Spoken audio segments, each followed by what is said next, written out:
Meanwhile, the occupiers keep on doing stuff in Sussex, which is fine. You're just wasting resources. Okay, we have excellent. Even without we await, Mr. President. Oh. Begin the shipments right now. And also... Oh, we can't do the large one because we have a shipment already ongoing. Well, it's in 5 days. 4, 3, 2... Will depend on whether it's 70 or higher. I think it is.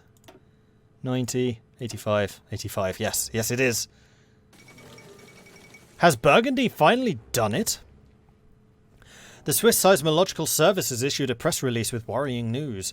Last night, the headquarters in Zurich noted a seismological event somewhere in the Burgundian Jura that lasted 4 seconds and reached 4.6 on the Richter scale. Due to the lack of aftershocks, they concluded that this was not natural activity, but likely a man-made incident. Several Swiss radiologists have also reported a spike in airborne radiation equivalent to a mild nuclear meltdown or an atomic air blast. Governments worldwide have arrived at one conclusion. The Burgundians have successfully tested a nuclear device, twice as strong as the one dropped on Pearl Harbor in 1945. With the Shadow State remaining tight-lipped as ever, the news will likely never be confirmed.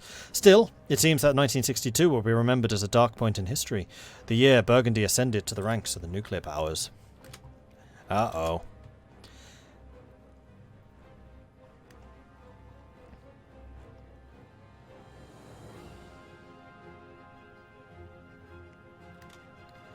Okay, weapon shipments are ongoing. We await, Mr. President. We have now got really good OFN. We can do Operation Stock. Do it. A deficit of munitions is a constant problem for our organisation. Smuggling can only mitigate the problem, and heavy caliber weapons are scarce even amongst our better equipped units. Operation Stock aims to solve this problem for us. Several old depots near Carlisle are full of weapons, including numerous grenades and even some outdated tanks the Germans never got around to looting. However, as the facilities are guarded, we shall need at least 6 hours to evacuate the more valuable equipment. That means silencing the area without regional collaborationist forces getting wind. Not impossible, especially with the German garrison being far away. We will, however, need just a bit of luck, and quite possibly some silencers. Go. Mission is a go.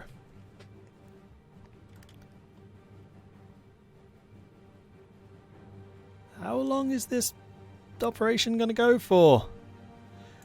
I want to get my large weapons shipment through as well, because we're going to need that soon.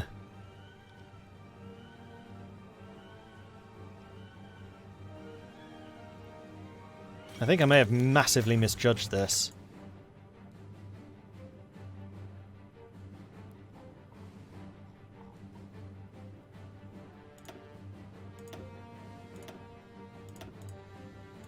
Okay, those are all above 50 now. Omar Ali Saifuddin becomes the Sultan of Sionen. Following the passing of Sultan Ibrahim Sionen, Majesty Sultan Se Negara convened to select the next Sultan. By a slim majority, Sultan Omar Ali Saifuddin III of Brunei was elected the next Sultan, as well as appointing him the Prime Minister under a coalition of Japanese business interests and landed gentry. The new Sultan's support base does not represent the firebrand Sultan's personal policy issues, as he has been touted by many to be a stalwart reformer, one who will guide Sionen towards a new era under the benevolent hand of the monarchy. However, the Sultan himself is noticeably reticent from comment. It was reported that he shied away from answering reporters' questions upon taking the oath as the new leader of Sionen, instead driving straight back to Kuala Lumpur's airport to catch a plane back to Brunei. Only time will tell, should he prioritise natural interests over regional ones.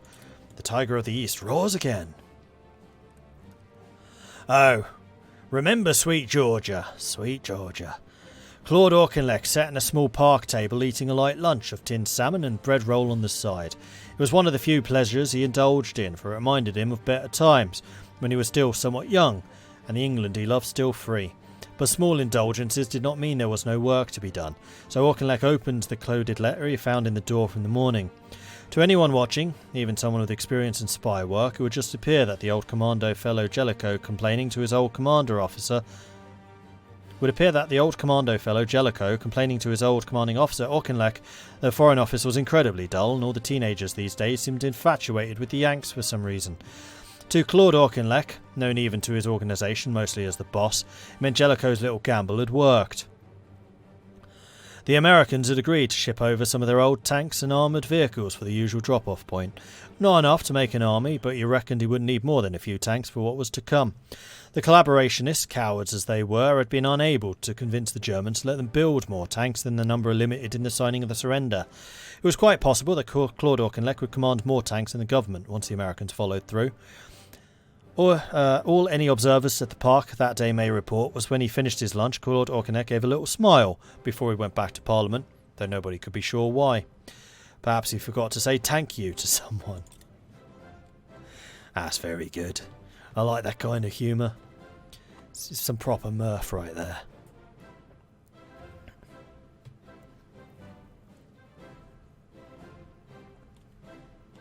Are the Swiss still neutral in this? I believe so, yes.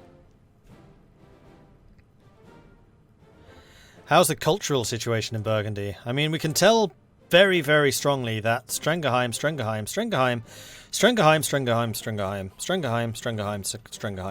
basically, top secret, top secret, top secret, top secret, top secret, top secret, top secret, top secret, top secret, top secret, top secret. But probably Himmler is involved.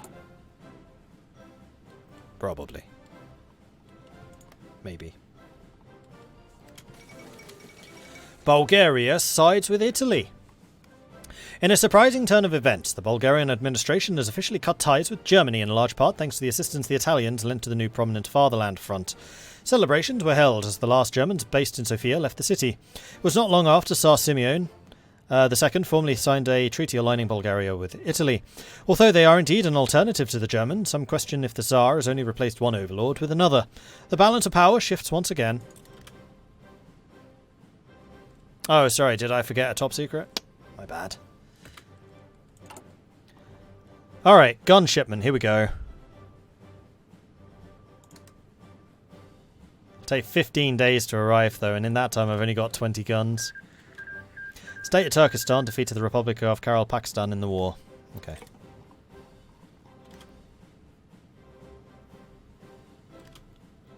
And I'm a day late. Crap.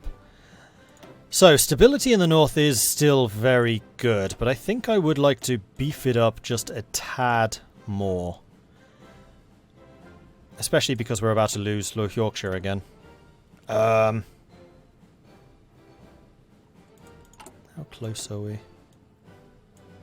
still have a fair amount that I want to achieve, and in fact we have to achieve these. So Oxfordshire needs to be above 60 stability, London needs to be above 75. Oh man. London's stability, unfortunately, is dreadful. Oxford's needs to be above 60. So Oxford we can basically guarantee. London, however, we can't. So we've got to invest there. And...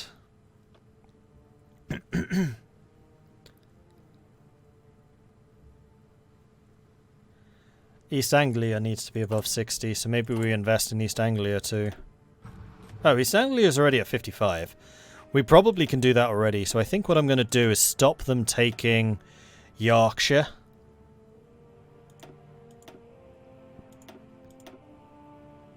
No, I need to reduce the monthly trend here in Lancashire. We'll drop you down to a -1.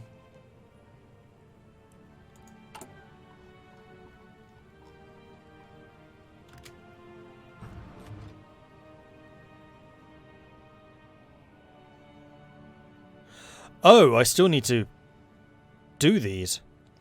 More tanks is more fun, at least that's what Sterling says, and he should know better than anyone considering how many he has blown up over the 20 years. We can ask the Americans for another shipment, but in order for it to reach us we need to control the English north to remain unchallenged, at least for the moment. If the collaborationist government becomes aware, they may strike at our efforts. Shipment success will depend on whether the average stability of all three northern states is 70 or higher. I mean, we can do it. This will depend on when the large gun shipment arrives. Operation Stock complete.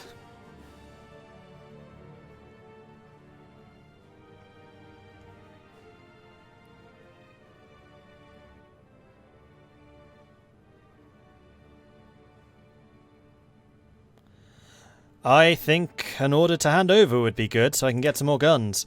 The traitors purge the army of most lads who can think for themselves. Or that's what Sterling says when he mocks their corpses. The thing about a rebellion is that without some guns to shoot the traitors with, the whole thing would be over rather quickly. Even the Reds can't ship in enough firearms to equip us all, which is where our lot come in.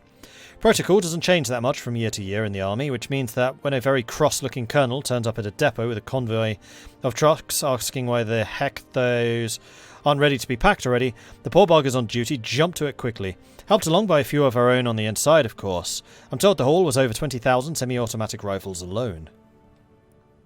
Ooh. Alright. So we can now go for this, which is going to be even more aircraft. And it did say we have an air force. Whether it's a good air force or not is another question, but it did say we have an air force.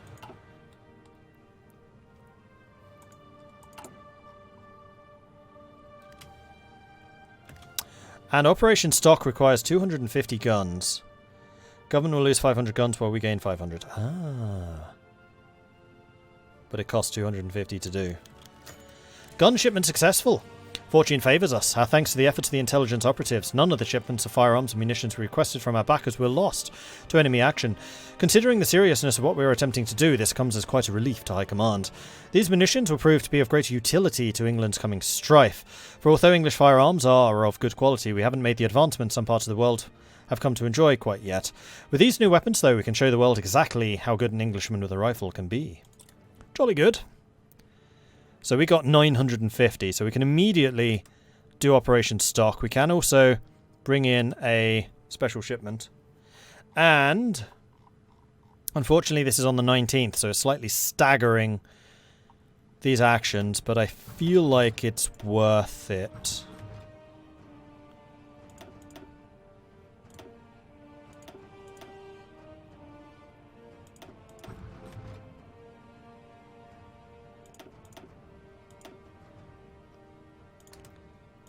Let's make sure our cells remain in power. You needed an investment. London's already got one. Oxfordshire needs an investment. Does East Anglia need one? Lancashire, East Anglia needs a 60.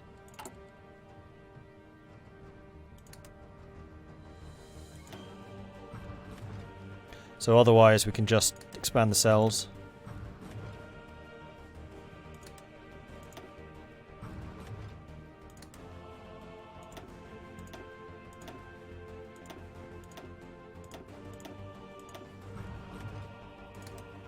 Okay.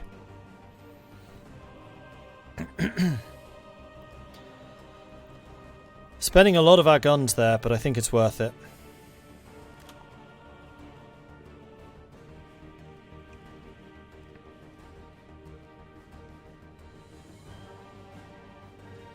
Don't you want stability to be crappy if you're trying to overcome the government?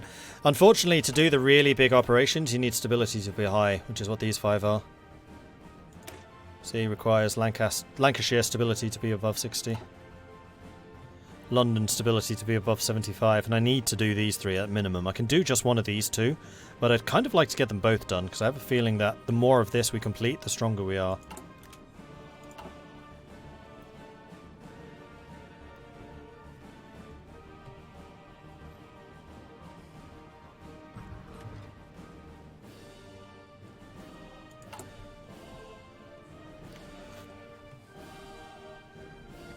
And we now have 1,000 guns. We're fine for a while. Our stockpile is enormous. Apparently, things can go right for Her Majesty's most loyal resistance, for the shipment of armoured vehicles and tanks has arrived in our custody unscathed. The donated equipment might not be capable of challenging a modern German force, but thanks to the Reich's own machinations, that is not what we will face in the days of reckoning comes. No. These armoured vehicles will be quite useful in defeating the handful of outdated divisions the traitor government can field, and the Cornwall garrison would have to move their own armoured force over several hundred kilometres of friendly territory before they can fight us, by which time we'll have prepared a welcome for them. The traitors won't know what hit them when the time comes. So we're going to do another special project shipment, because I am fairly... Oh, why have you stopped?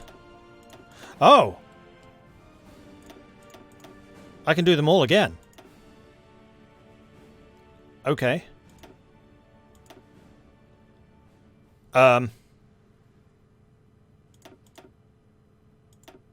Okay.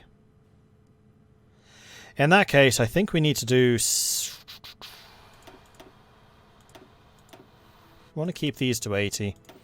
So we're definitely going to do more cells here. More cells here. One more cell. Keeping you at 2% is probably enough.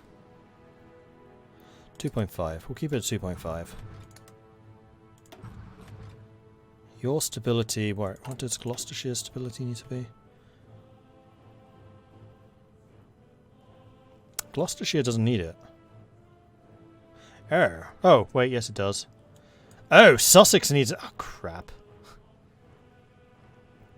And this is the Gloucestershire one. So yeah, we do need the stability to be beefed up everywhere.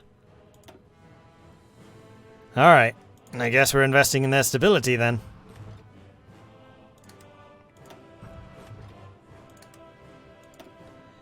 I don't think it needs to be higher than 50, and I don't think there's anything in Wiltshire.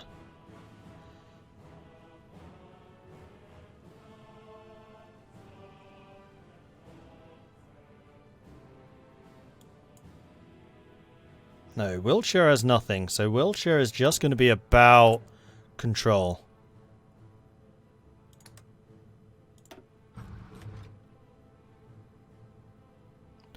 East Anglia needed 60? Yes. So East Anglia could now go for control too.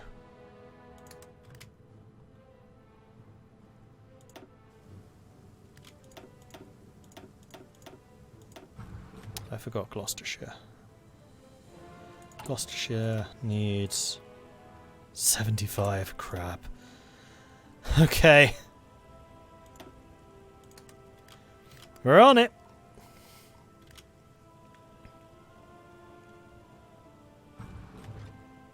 Oh yeah, we'll undoubtedly need a tick more, but at this point, we can balance it if we're that close. Focus, thank you.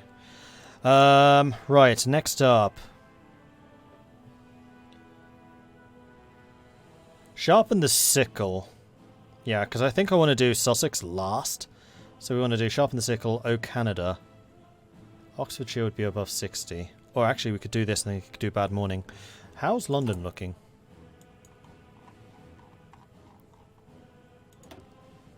London's 55, so no, we're a ways away from doing London, so I think broken telephone would be next. Let's do this. The revolutionary movement does not possess the elite force of Sterling's commandos, nor do we have a truly large following in the armed forces like the HMMLR, loyal to the memory of the monarchy. What we do possess, however, is perhaps the greatest militia network in England, formed around the trade unions and factory workers. When the time comes, the English proletariat will rise as one, and the fascists will pay their price in blood. For now, though, we must organise these militias, give them goals and equipment so as to effect change on a more strategic level. Docks must be secured, arms factories for enemies sabotaged, and the lines of communication cut if at all possible.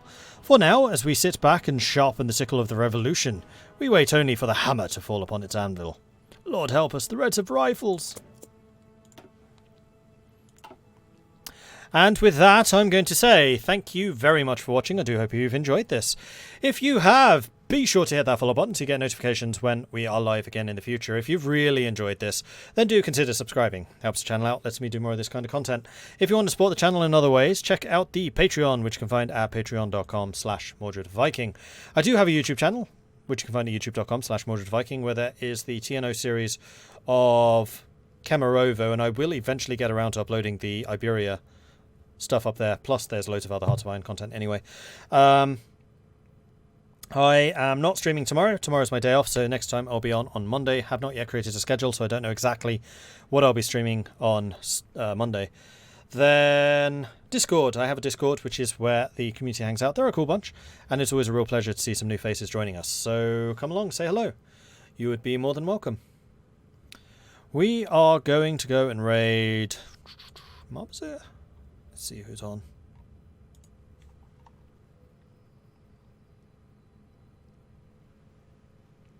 H for Havoc's on.